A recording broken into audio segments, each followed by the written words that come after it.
trending, welcome back to ZK Trend. Noong nakaraang linggo ay usap-usapan ang pagbakasyon ni Belle Mariano sa South Korea. Marami kasing nagsasabi na kasama si Donnie sa naturang bakasyon ni Belle.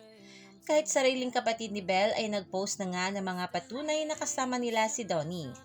Ito ang post ni Neila at ito naman ang post ni Santino.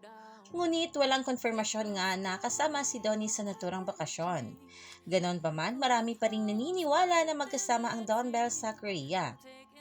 At wala na ngang dilulu mga kabula dahil 100% confirm na nga na magkasama sina Donnie at Bell na nag-Korea.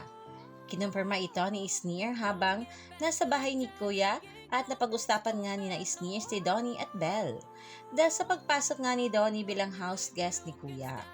Ayon kay Isnir, sina Donnie at Belle ang dalawa sa pinagsabihan niya na papasok siya sa PBB house.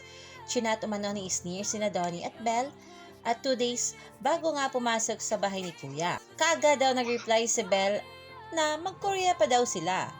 Kwento ni Isnir kay Shubi na may plano silang mag-Koreang tatlo ngunit di nga siya natuloy dahil sa pagpasok na niya sa PBB. Kaya sina Donnie at Belle lamang ang tumuloy. Ang revelasyon na ito ng Isnir ay nabigay kilig sa lahat nga ng taga-suporta ng Don Bell. Sinabi ko ng kala Bell, si Bell nag-reply, sabi niya, nakakainis ka, akala ko magkukorea tayo together, ganyan. Pero good luck kung maganon siya. Ayon pa nga dito sa ilang komento ng mga bula sa X,